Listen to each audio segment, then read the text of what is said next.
so we can get it out to you guys. Okay, thank you. So, colleagues, welcome to CPAN, our Culture and Physical Activity Network, our monthly online session. We've had a bit of a lull in proceedings over the summer period, but great to be back with you as we head into the autumn.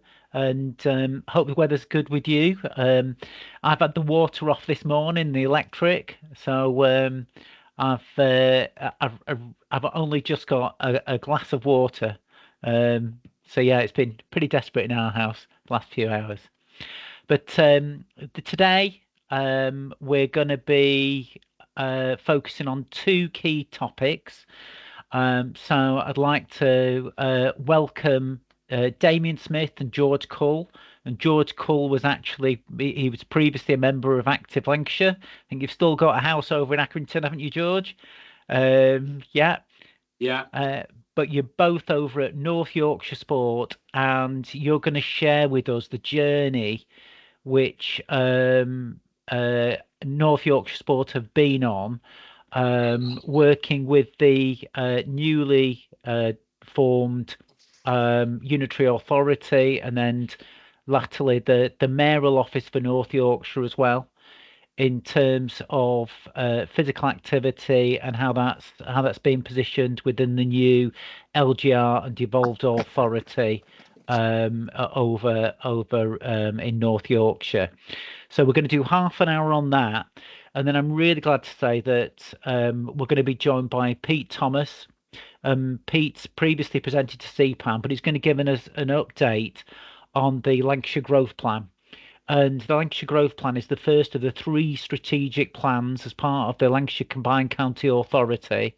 And that really paves our way into the discussions around LGR and Devo.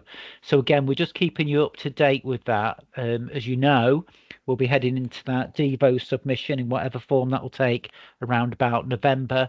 But we are hoping to do a piece of consultation work to support that with you as the sector.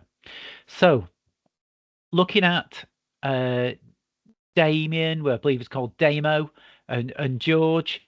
I don't know who's going to speak to this, but you're welcome to start your presentation and give us some update, and just keep an eye on the chat as well if there are any questions coming from across the members. Thank you. So I think I'll kick off, and me and Damo have got a bit of a double act to kind of talk through. What would be useful, Adrian, just quickly before you retreat into the backgrounds, is just that headline summary of colleagues on the call and background. Have we got, I'm guessing, local authorities, some leisure operators? Is it that kind of mix? Indeed. Thanks for that, George. So colleagues on the call are basically leading their leisure and culture offer at a district level and a county level. Does that help? They're the leads. That does, yeah. That's really kind of useful, just so we've got the right context. We've got a few slides which we'll kind of talk through, and we'll talk to, but then happy to kind of take any questions at the end of that, and if it needs a bit more of an in-depth conversation with anyone, then I'm sure we'll kind of, between us, we'll be happy to pick that up offline as well. So we'll just talk you through the journey and the story of what happened in North Yorkshire, and hopefully you pick out some bits there that would be useful for you guys. As Adrian said, it's I think 16 years since I worked at Lancs, which doesn't feel that long ago, but it clearly is a long time ago. So Damo is controlling the slides. So do you want to just flick them all on for that screen? So for York and North Yorkshire, that's the area that North Yorkshire Sport cover, and we went through the whole process of local government reorganisation. Obviously started around 2020 with some of that build up to it, but actual sort of vesting day when everything kind of happened was 1st of April 2023. But to get to that point, we had two main proposals that were on the table. And this is proposal number one. This was the unsuccessful proposal. But a bit of background about York and North Yorkshire is it's absolutely bloody massive as a geographical place. not so much on population. We don't stand up in terms of some of the big kind of conurbations, but in terms of the coverage and the sort of size of the county, it's absolutely massive. We had an existing City of York Council as a unitary, and then we had two-tier arrangements in the rest of North Yorkshire with the districts, as you can see listed on there. So the East-West proposal was put forward predominantly by the existing district councils. So the collective leaders of those councils were got their heads together, and that's what they came up with as the sort of the local government reorganisation for North Yorkshire, was essentially to split into an East-West. That would have meant the abolition of North Yorkshire Council altogether. But what was interesting in that was City of York Council, whilst they were the existing unitary, remained absolutely quiet on what their preference was. They just said they wanted to continue as they were. So they didn't formally back any of the proposals. They just said, we want to stay as we are and do what we're doing. But formally what went to government was this East-West proposal, which didn't get through. And then on the next slide, as if by magic, was what we've ended up with. So is City of York getting what they wanted, which is staying as they are. And then the 7 remaining district authorities that you see on the screen, essentially all being removed, and a new North Yorkshire Council being created. It was decided after that proposal had been accepted that North Yorkshire County Council would be the continuing authority. It made sense from a point of view they already delivered children's services, social care, public health, highways, things like that. So there was a natural kind of continuation of what they were already delivering. It was just a case of taking in the districts. Yeah, I've just kind of talked through that. 75% of the services being delivered. One of the big things that North Yorkshire Council in particular hung their hat on was around, yes, it's a large council, it's covering the largest geographical patch in the country, but it will be a local council. It will weave into its governance and structures how they stay local. So that local needs was a big thing for them. Next one, Damo, which I think is over to you, I think. It is, yeah. I'm just trying to get it moving along. There we go. So in terms of from a sport and leisure point of view, North Yorkshire Council, having kind of moved over into that one authority, went through a process and inherited just around 30 facilities, so a pretty sizable portfolio. A number of which, the left-hand side where it says Hamilton and Craven, those were the two that on vesting day were already being operated by the two local authorities at the time. They kind of transferred over straight away. The set on the right, and you can see the dates on the right-hand side, were ones that were out to tender and kind of had different arrangements, but the intention was to kind of look at what they did and kind of bring those back in. So fairly sizable portfolio from a leisure service point of view. Just another slide of kind of where they are in the patch, so pretty big spread around.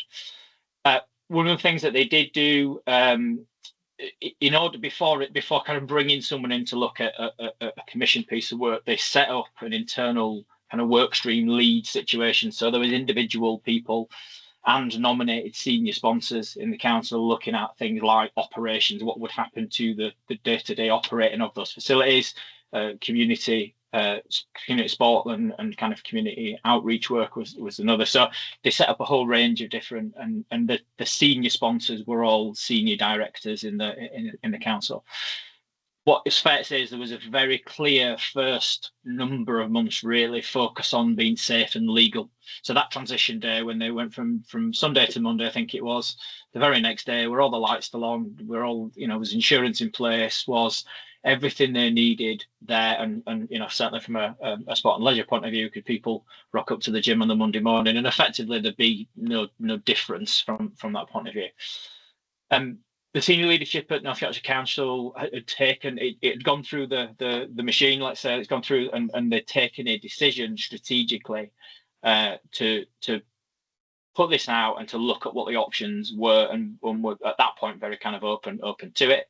They appointed SLC which a number of you may or may not know, but a fairly national kind of consultancy firm who've done a number of these types of things for other local authorities. I think Cornwall was someone else they worked with.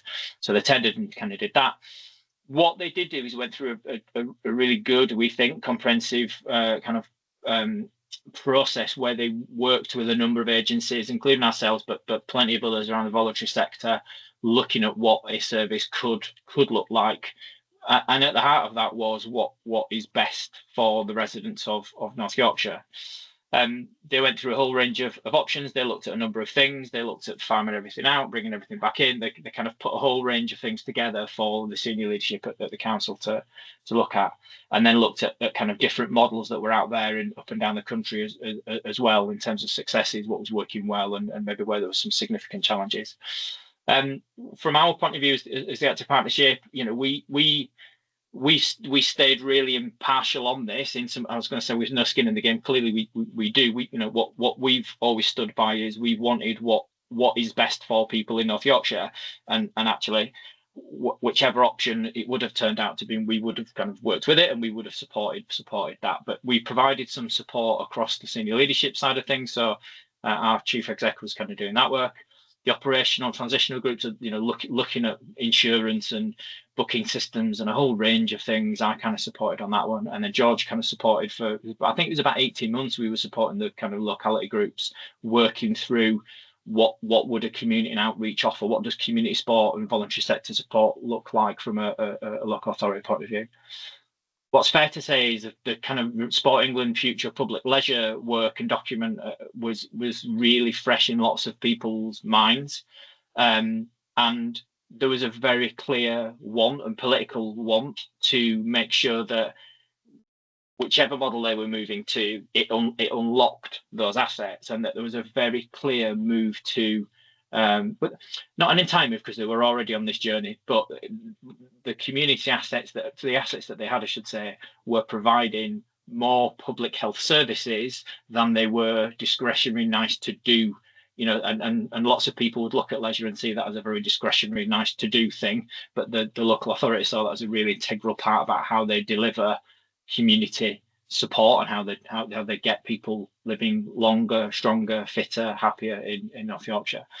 Very clear place-based approach in that as well, and you can see with a bit around leadership and kind of low carbon. From a strategic objective point of view, they wanted to look at, and what they ended up coming back with, a one single service delivery model by 2027, and that's kind of what they're working to. The decision was to kind of effectively bring everything back in under the local authority's control and operation, and few surprised people by that, few not surprised people by that. There was a real kind of mixture of stuff, really. Lots of people thinking it was a really brave thing to do, lots of people thinking that actually it would be much easier to kind of look at making sure that external agencies were running these facilities. But as I said, the local authority took the decision, the senior leadership and the members took the decision to bring everything back in. And there was a real clear narrative around health, voluntary and community sector and their assets as well, that these weren't just separate things. A number of issues, as you would imagine, to sort of address. There's a real range of assets. What they ended up with is some that were completely brand new facilities that were under the previous councils set off on a process of either rebuilding or refurbishment or whatever. So they kind of had all of that. There is some significant assets in there that are actually super expensive to run, but strategically really important. And community location means that they're really important to the community as well.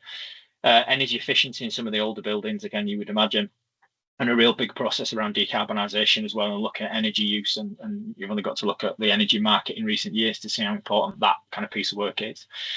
The rural isolation side, and as George has said, we have a as you guys do over in Lancashire, some big old spaces, and actually being able to provide services to people across such a large geographic area is a real challenge. So they looked at that kind of equitable rural side, and rural and urban. What was also really pleasing that through a process of looking at how memberships, the workforce was a really, really strong part of what was going on. It wasn't just about the facilities, the need, cost. It was what does a workforce, what does the North Yorkshire workforce need to look like in the future? Where do we need people? What can we deliver? And as I've sort of said, one of the overall drivers, and it was really clear to us, looking as an outsider, if you like, because we're independent charity and sort of not hosted, but the real shift to valued, invested in public health services rather than, and loss making was a term that was kicking around for a little while. Some make money, some don't, some are propping others up, type of thing. There was a kind of a little bit of a narrative around that for a couple of years, but they've wanted to see this as being something that they invested and valued in, I should say, and valued to deliver community outcomes and better outcomes around public health. There was a very clear shift around sport and active wellbeing. So active wellbeing is a more holistic approach in terms of what was going on, and lots of their centres have health coaches in there, and there's a real, yes, there is some more traditional kind of stuff in there still, but there's a lot wider kind of services for people.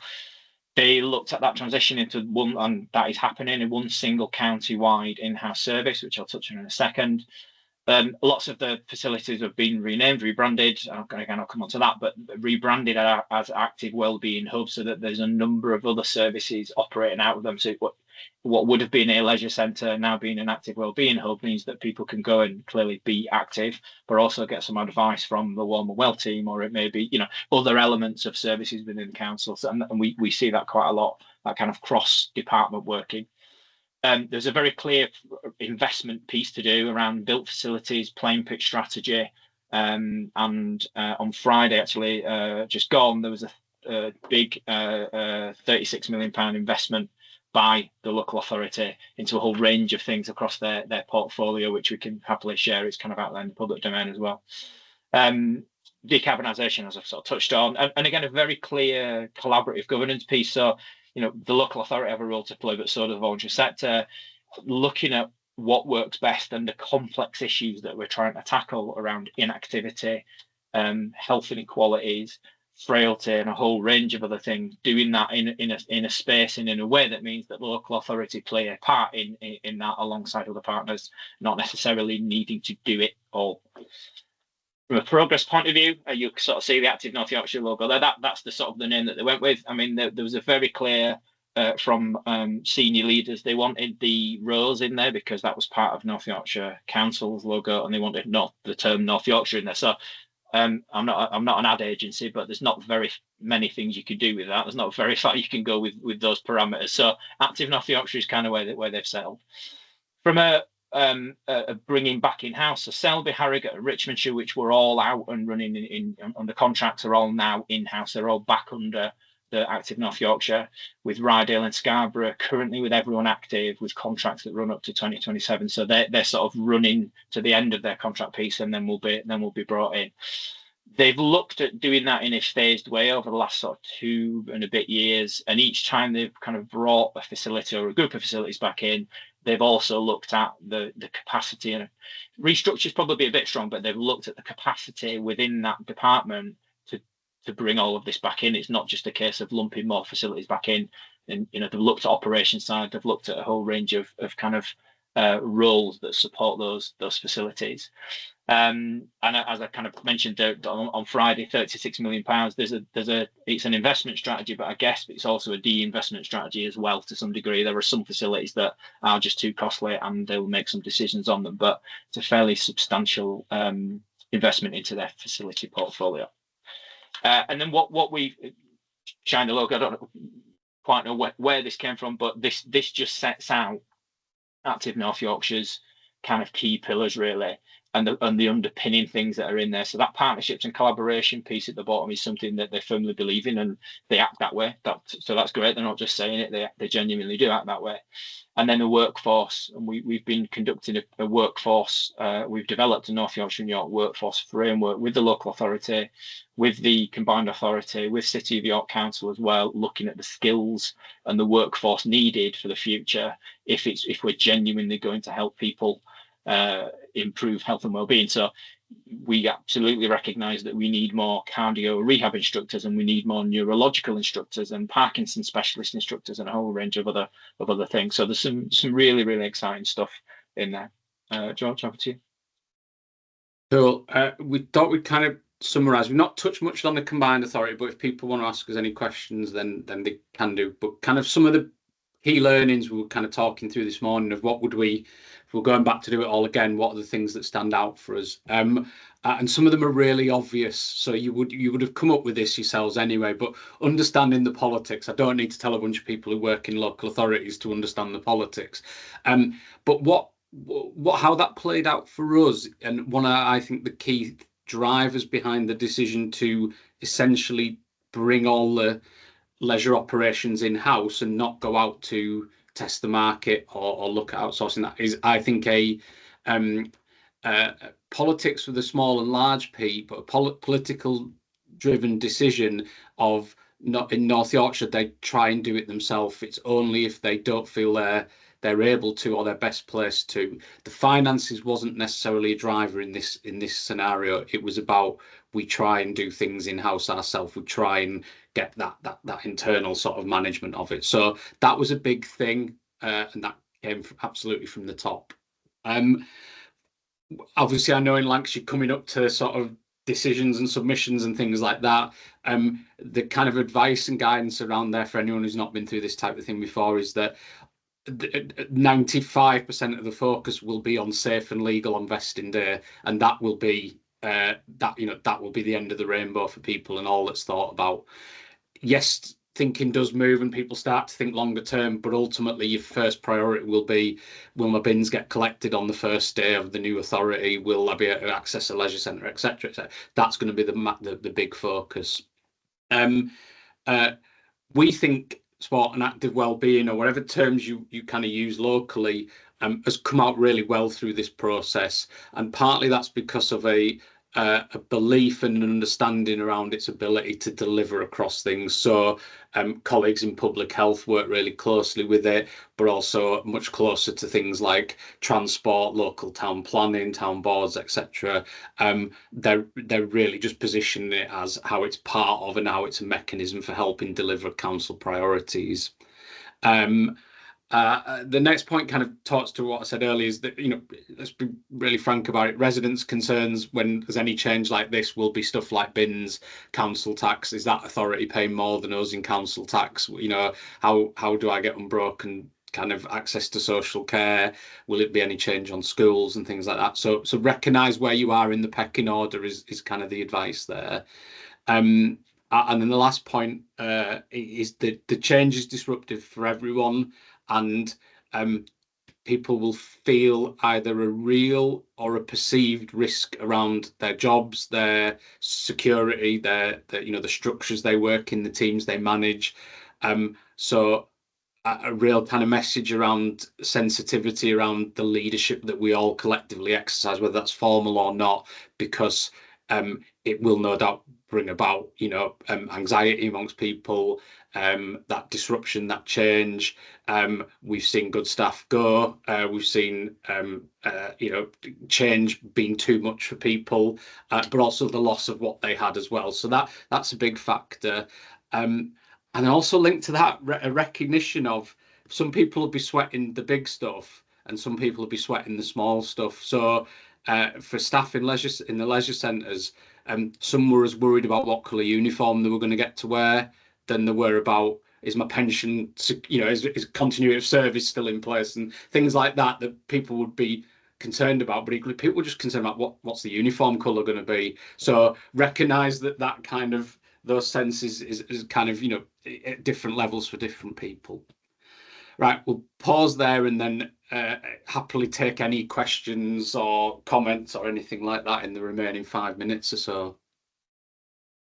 George, Damo, that was absolutely fantastic to give us that honest and open kind of appraisal of what it's been like to be part of that process. So thank you for that. It's really, really helpful. And just for colleagues on the call, one of the directors from North York Council, we've been working with them, Joanne Ireland, She's been pivotal, hasn't she, to this as in terms of that leadership. And we've got an invitation to actually go and visit one of the centres, one of the newly refurbished centres.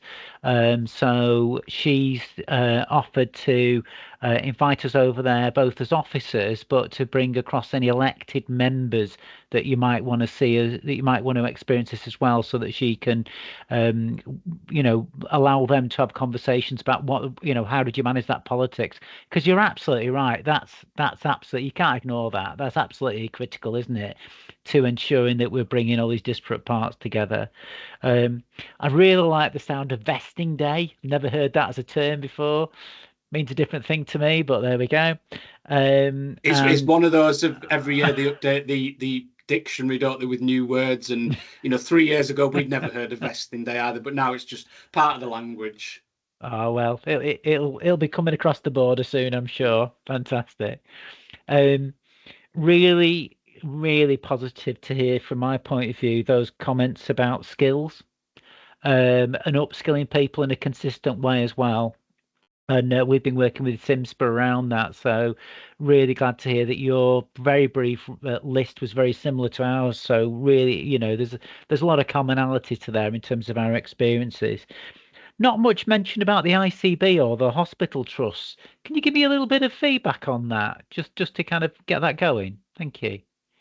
Yeah, I'm happy to. I mean, it's felt like tectonic plates smashing into each other at points, because we've had a local authority change and figuring itself out, and new authority, and kind of all that sort of how all of that works, alongside an integrated care board that we share. Actually, it's Humber and North Yorkshire, so again, it spans kind of coast right the way across. So that in itself has been trying to figure itself out as well, and what it means by place. So it's some parts of that integrated care board, City of York, quite self-contained, relatively small in geography. The population is not too large. You've then got Hull, etc. But when it comes to North Yorkshire, that is one of its 5 places, and it's 1.1 million. It's really diverse. There's coastal, rural, urban. So it's been a real challenge. Having said that, it's been a really open conversation about the role of community sport, the role of the new authority in delivering good public health outcomes. So there's some really great work in Harrogate, as an example, around prehab and rehab for cancer work that the local authority have kind of, I guess, inherited through the previous kind of through Brimham's Active that used to run it there. And they're looking at how do we then do that in Scarborough? It will have to look different. You can't, pick it up and just block it somewhere else. But there's been some. It's felt anyway, certainly from my point of view and a number of colleagues that I work with, a really collaborative process. It's not been easy, as I said, because they've all been figuring out themselves. And that sounds a little sort of simple, really, but there's been so many changes from a local authority and an ICB point of view that it's not been as straightforward as it could have been. If one was a really established organisation and the other was changing, then there's a certain dynamic there. But both went through so much change in 18 months that it has taken a little while to land on the things they can work on together. So not perfect by any stretch, but what we're seeing more of from an integrated care board is leaning towards work that they would have traditionally done through clinicians and health sector, like frailty care pathways and a whole range of other stuff, actually now being delivered by the voluntary sector, because there's a proven track record, delivery in place, workforce already trained. Yeah, so there's still a lot to go, but there's huge positives we see in that kind of conduit between the two. And then you lump on top of that an emerging new combined authority with the mayor and what he wants and his priorities. And very, very luckily for us, one of his key drivers is healthy, thriving communities. So he came in as mayor and said, this is what I want to be known for. This is what I firmly believe in. And it speaks incredibly well to all of this work, really. People being well, being supported, and communities doing well for themselves. So I may have missed a few bits there, but it's a really positive picture as far as we see it. Thanks, Damo. That is really, really helpful and positive. And what I do hear clearly through all your comments today has been there's been a levelling up rather than a levelling down, and it feels like you've really brought in an integrated approach. So colleagues from across Lancashire, any reflections, any thoughts, anything you just want to just seek a little bit of further information on? Thanks, Michael. Hi guys, yeah, really interesting. Thanks for that presentation. Without putting too fine a point on it, how much does it cost compared to what it cost being run by the different local authorities and operators, please? I know you mentioned the cost wasn't the main driver, but it's just be interesting. I think, across the piece, whether we're all about to approach this, and politicians are going to be interested, aren't they? And officers are going to be interested in what the options are. And I think at the moment that is at the forefront of a lot of people's minds in Lancashire. I'm just trying to see if it's on the report that I shared to get the different kind of cost appraisals, because is that the SLC report, George, that's in the yeah chat? Yeah. I'm trying to see on that. I wouldn't know the figures. In a way, we work close to the figures because that's not our decision as to what the kind of authority commits in that sense. It was more the ideological thing of, do we want to do this, knowing what we know about the commitments. I can't see it on the report. There was. That's all right. Don't worry. Yeah, there definitely was a report that was done that had a cost appraisal in it. It's not the one I've shared, but I'll see if we can dig it out and share it.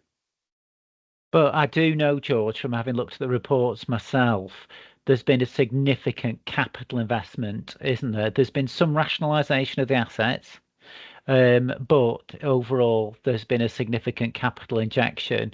Plus, Damo, your mayoral authority, your mayor's actually announced, and you might be able to speak on this, George. How many millions is he going to put into active wellbeing sport? It's a 2.75 million announcement he's just made through essentially a fund, an open fund, a bit like what we see as the movement fund with Sport England, specific ring fencing around some workforce investment, which will partly invest in the workforce and skills plan that Damien kind of referred to, and then some extra money to top up the police and fire crime commissioner's pot around diversionary activities. So so quite a significant, I'd say more into community sport rather than direct to support facilities, but the local authority are also putting the money where the mouth is around the facilities. I mean, they've also got the other thing to factor in is stuff like they're doing the largest playing pitch strategy in the country as well, because they've got 7 district areas that are coming into one playing pitch strategy, and Sport England are quite interested in that because of the size and scale of it as well, which clearly probably won't be a thing for you guys around that scale, because you probably think looks like it's going down to more 3 or 4 smaller authorities across Lancs, if what I'm reading is correct.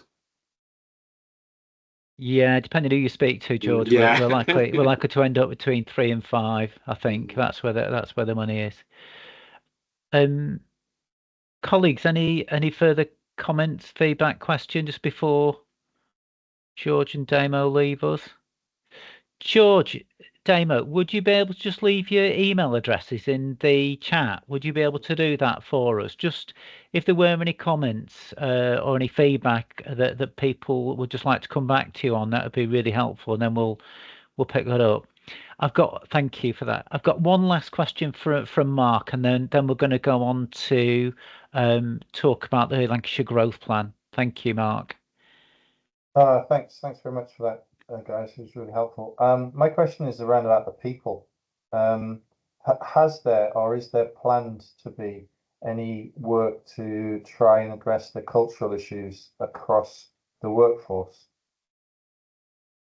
Yeah, I can pick that one up, Mark. Yeah, there's been a real one thing that they did do right from the very outset is when they had a number of information sessions bringing the various kind of teams in, they held a number, and they were really clear about the direction of travel. That they were ultra clear about why they were going about this, about how they wanted to do this, and that this was about getting the best deal, if you like, for the residents of North Yorkshire and York. They factored in a whole range of kind of factors. So I guess culturally, and Adrian's mentioned, Joe, a culture of openness as much as they can, and allowing the teams and allowing every member of staff that they could possibly get their hands on to have a voice in shaping the change. So that's a really important one. You know, we know lots of people that were within the departments that actually felt that they were heard, their concerns were heard as much as the opportunities for kind of growth were heard.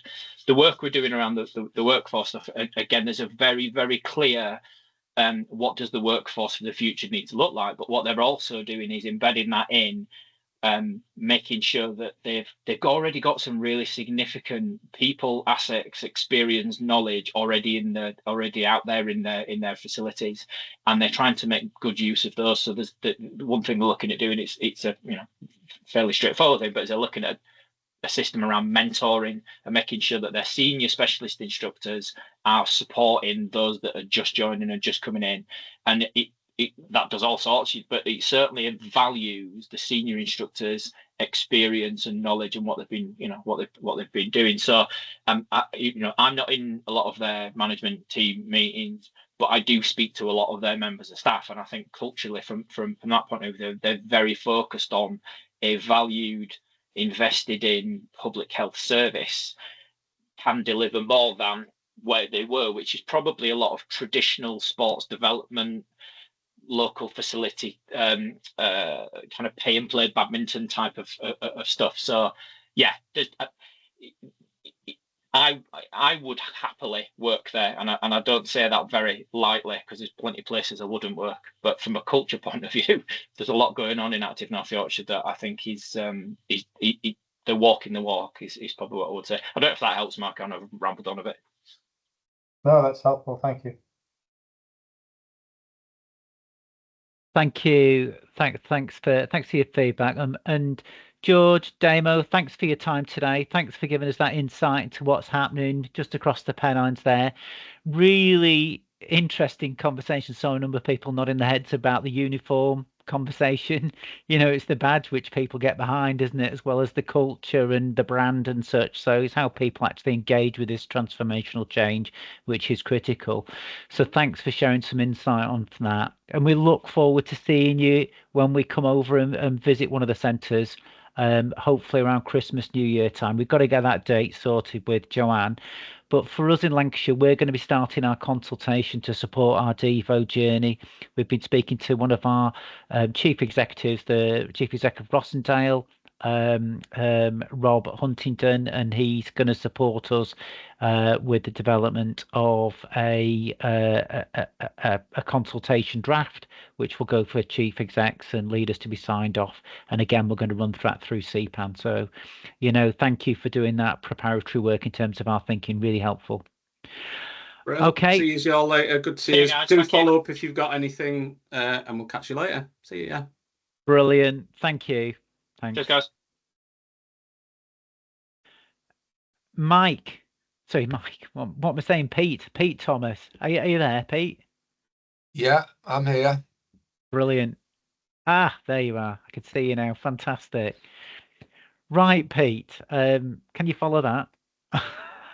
Well, I can try. I think, yeah, it was really interesting. It's always interesting to hear from other combined authority areas, because everyone's at a different point in that sort of maturity and the development of their arrangements. So yeah, it's a really useful bit of background, isn't it? Kind of, yeah. See Absolutely. what the people have done. Yeah. Pete, could you just introduce yourself, just for colleagues on the call? Yeah, thank you. Yes, certainly can. So Pete Thomas, Programme Manager at Lancashire County Council. Been working extensively on the growth plan and the devolution arrangements more generally. So Adrian's asked me to provide an overview of where we are with the growth plan, if that's okay, Adrian, and just to sort of some comments on the local government reorganisation process. Yeah, that would be good.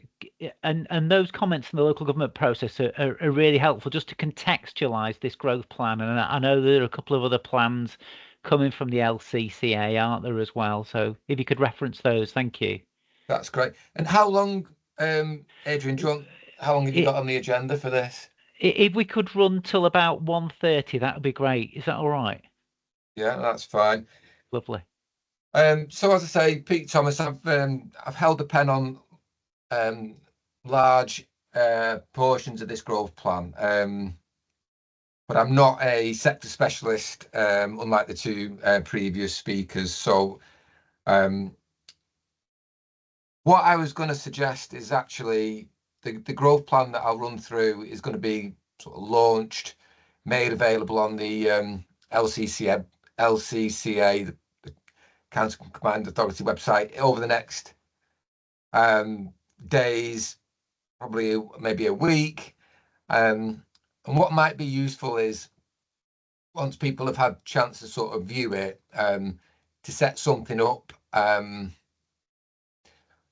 where we can perhaps discuss next steps in this space. So today really is just to give you I guess a taste of what's to come and a bit of an overarching discussion around the growth plan. So the growth plan was launched in consultation version at the Convention of the North at the end of February, and we received extensive comments. I've got to say, they were really good comments, including from Adrian and others on this call. So we've had the luxury of quite some time in terms of being able to respond to those comments, and they were, as I say, institutional type responses. They weren't just a load of, change section 3 and what have you. They were really good comments. So we've worked through those and produced quite a different document, significant rewrite really. And so the final version of the document went through the LCCA, the Combined Authority Board, last week and has been endorsed. I think the other key thing to say is in terms of Lancashire's journey, where it is in relation to combined authorities, this year we've really been setting things up, establishing various groups, getting motoring really. And this board last week was the first one where we're really getting sort of substantial sort of delivery related items onto the table. So in addition to the growth plan, there was also a Get Lancashire Working document that was being led by Michelle Lawty-Jones, and also our consultation sort of core strategy document for the Lancashire Local Transport Plan. And clearly all these things kind of link together as well. So there's a substantial set of documents on the combined authority table now in terms of Lancashire.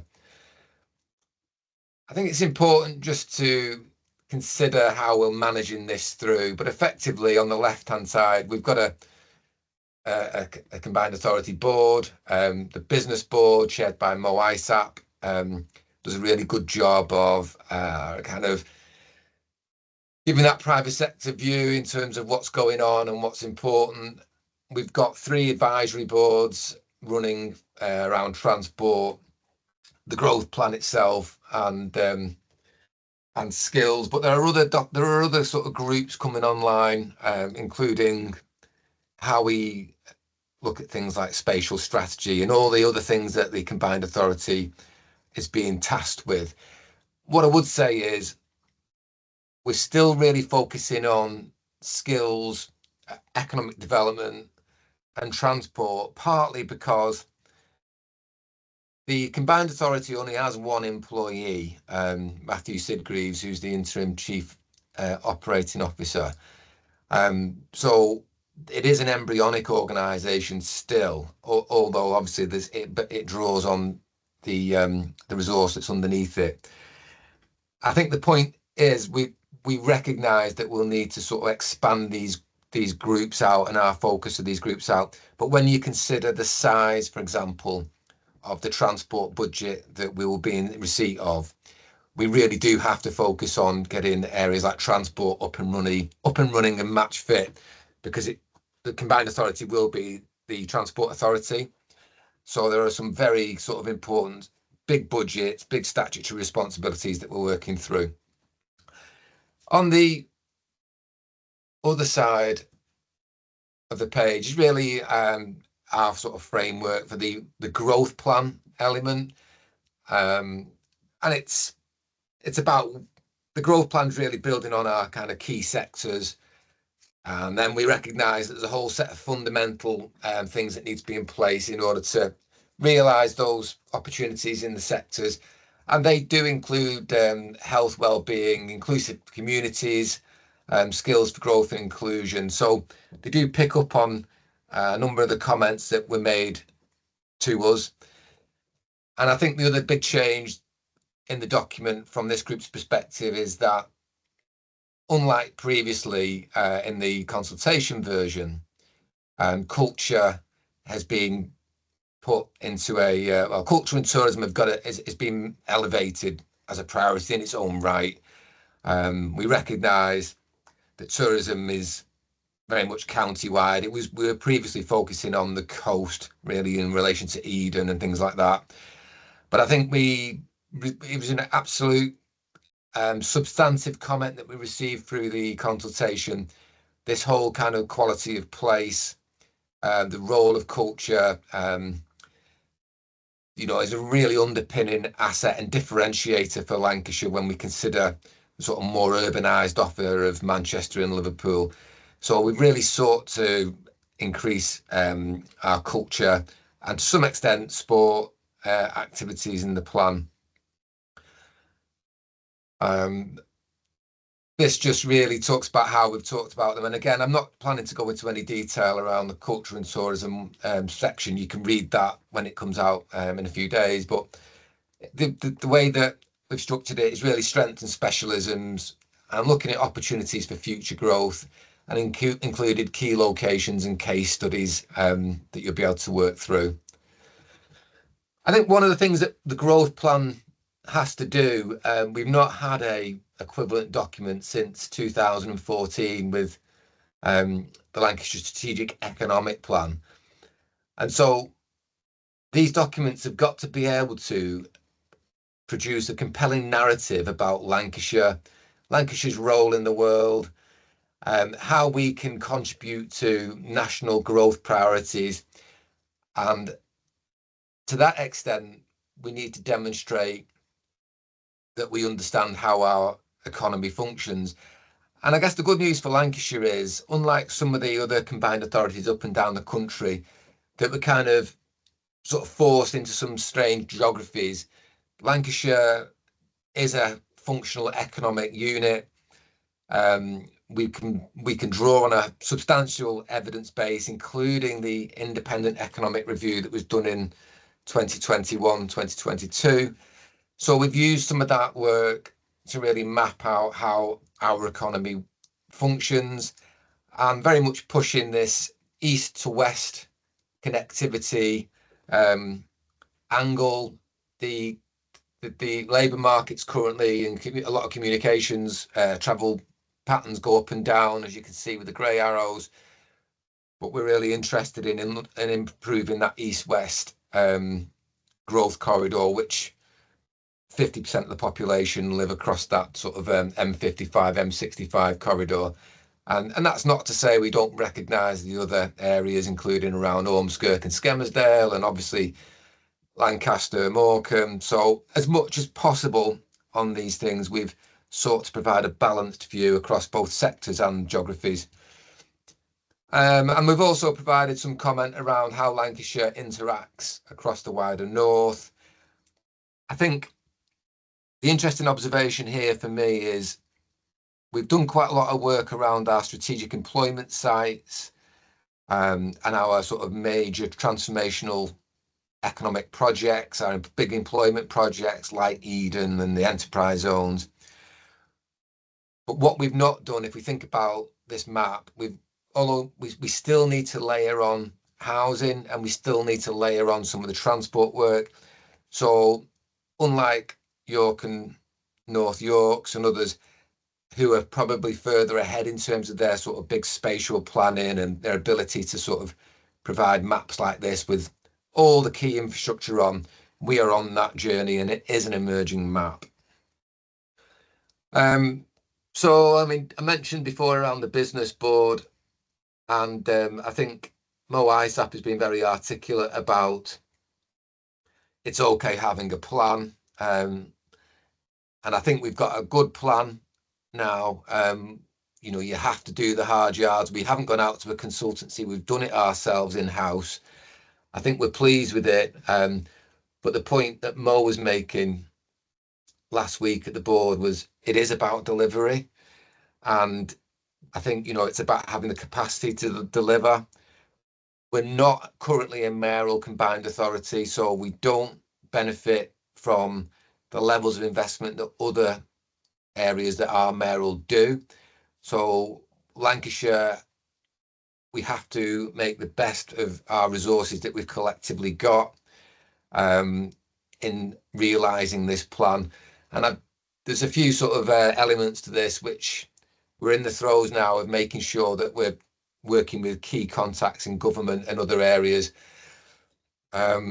We know that Lancashire sometimes misses out in terms of some of the way that government maps its areas in terms of economic strength. So we'll be using that to sort of fight Lancashire's corner in terms of the importance of it. And it really, you know, the plan sets out the key opportunities and risks. As I said, it does centre on the key growth cards. It's not a kind of absolutely comprehensive look at every sector.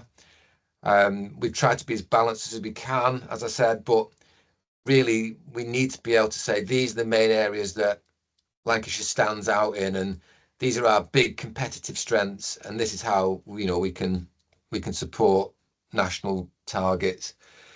In terms of progress and refinement, or just a reflection listening to colleagues previously, I think there's something around a more considered engagement, you know, with culture, physical activity, and I think we should be, Adrian, maybe having a conversation about that once the plan comes out. I think the other thing we've done through the growth plan is we've got independent advice around kind of investment framework. So how does Lancashire prioritise its projects? How do we build stronger, more compelling business cases? And there's a company called Genicon who've advised on that and provided sort of independent advice around project prioritisation and development. And interestingly, that takes account of things like changes in the Green Book, government's Green Book, which is the way that they decide on projects, and some of the advantages that we can take for Lancashire in terms of some of the changes nationally, I guess. And we're also looking at GM, Greater Manchester, and their investment prospectus. And I think we're in a position now where we can do something similar. So a document that's very much targeted towards investors, be that sort of pension funds, various different types of investment, as well as sort of public sector grant investment as well.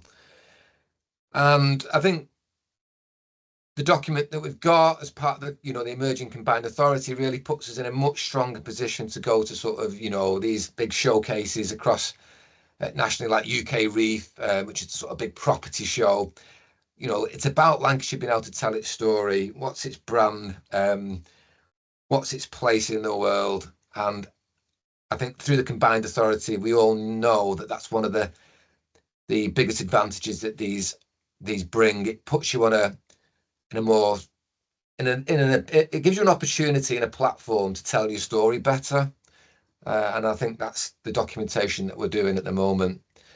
And so, yeah, there's coordination and strengthening of bids for investment, and looking at, I think one of the big focuses at the moment is what is out there in terms of investment funding, both now and in the pipeline. And I guess the question is for us, how do we access it?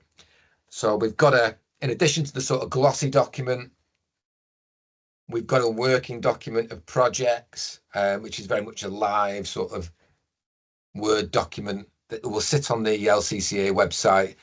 And, you know, I guess I would conclude really by saying that the growth plan doesn't just sit with one or two people, like myself in the sort of local authority world. It really is a collective challenge for Lancashire, and we have to. It's a guiding kind of blueprint, but it is a collective challenge that everyone in Lancashire needs to work, and that includes the business board and groups like this. So it's everybody's strategy, I would argue.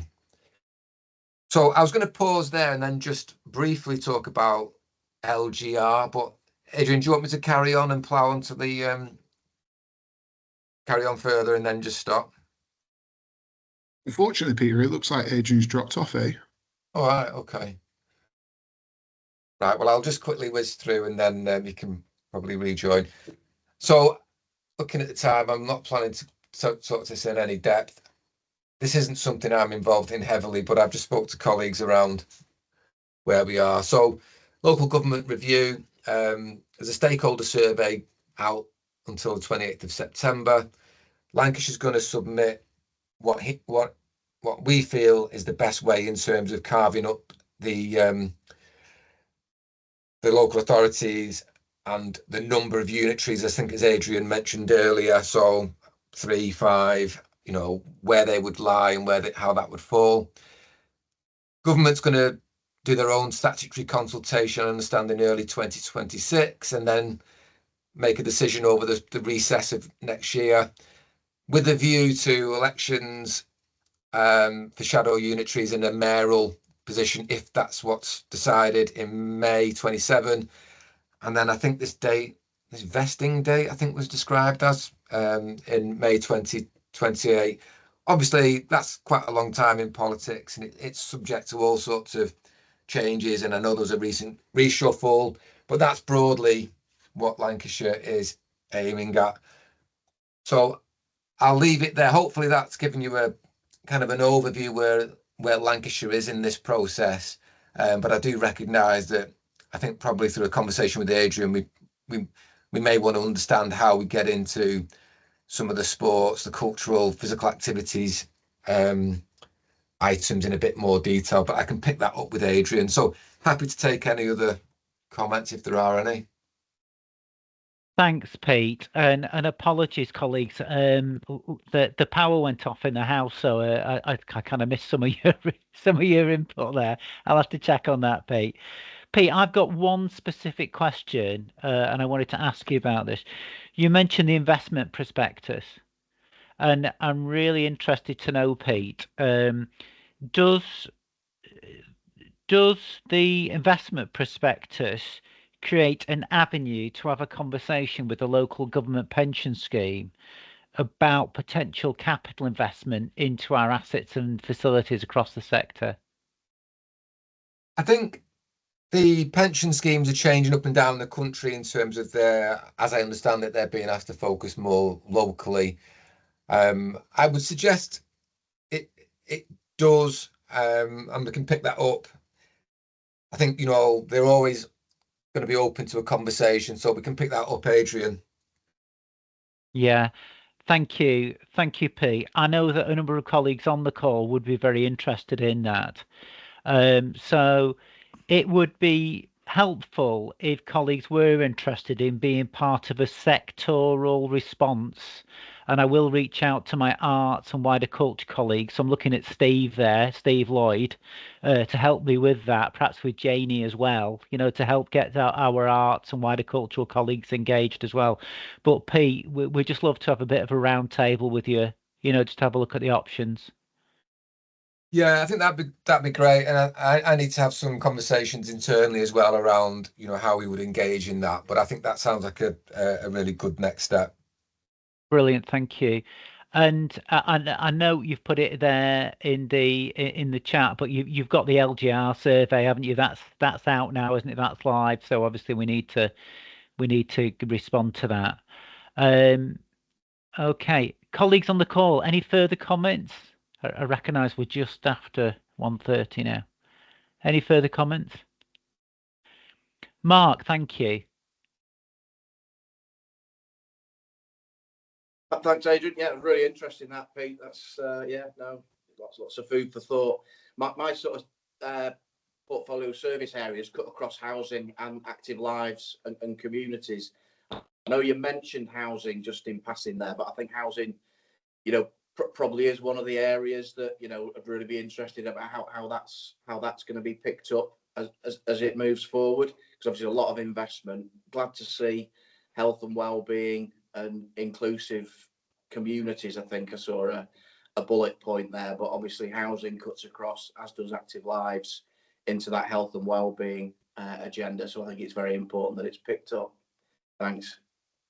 Yeah, just very, very briefly, housing's an interesting one in Lancashire, because obviously, the districts lead on a lot of the housing work, but the combined authority does have a role in housing. It's all got to work through that one. I think looking at things like the spatial development strategy and those plans as well. So there's not I think the position around housing needs to become clearer, and will do through this process. Yeah, really good question that, actually, Mark, because I mean, spatial positioning, active by design, we're really keen on that, and there's obviously a crossover there with the transport planning as well, isn't there? So, and you've got your local plans, why are moving more, etc., is part of that, isn't it? So, yeah, you're absolutely right. We can do a lot to join those bits up, Pete. Just bear us in mind, I suppose, is the question, is the comment, really, isn't it? We're bigger than we look in terms of our influence and reach. Michael, do you want to come in? Thank you. Yeah, thanks. I really enjoyed that ex-geography student here. I really enjoyed that map you put up with the economic corridors.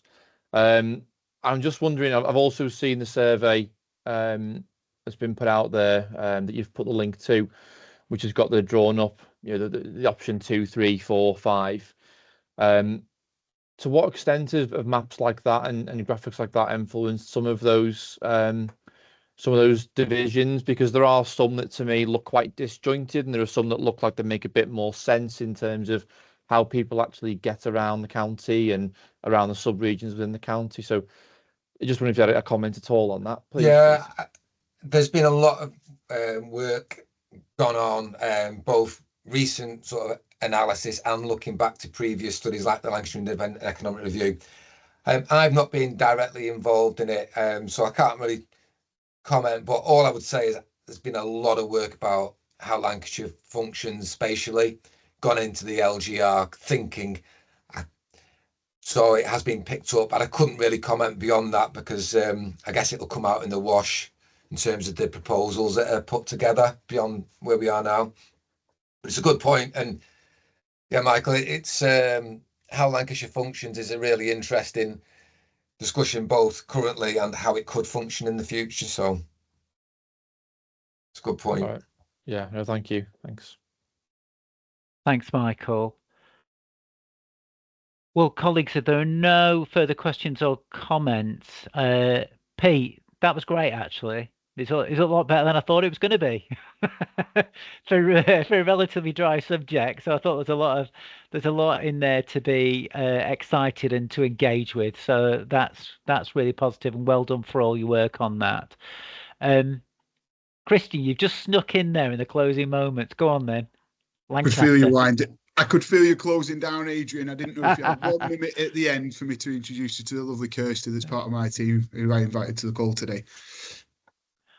Oh, thank you. And I wanted to thank Kirsty, actually, for putting those survey links in the chat, actually. Really, really helpful. Yeah, thank you, Kirsty. That's okay. I just couldn't help myself. Sorry. I just thought we may as well while we've got a captured audience. So, Kirsty, what do you do at Lancaster? So, sorry, yeah. Thanks, Christian, for inviting me along. So, okay. I am partnerships coordinator here at Lancaster City Council. So, I actually work in the Office of the Chief Exec on strategic partnerships. More so, we have I coordinate and support the development of a local strategic partnership, which involves NHS, the CBS, the third sector, all our education Good. and skills services. So yeah, I just thought I would come along and find out about the sports and fitness and the plans for you guys in the future, and see how I can help. Great stuff. Thank you for that, and thank you, Kristen. It's all right. So, Pete, we'll get in touch and we'll circulate that date to CPAN colleagues, and hopefully we'll have a small group of us that will be able to support you with some thinking around that. That'll be great. Okay, colleagues, thank you very much for your support today. There'll be circulations, so the presentation circulated, and there'll be a newsletter just to summarise things. If you want to pass that on to others, you're more than welcome. Okay, thanks then, everyone. Have a great day. Thank you. Thank you. Bye now. Take care. Bye. Bye.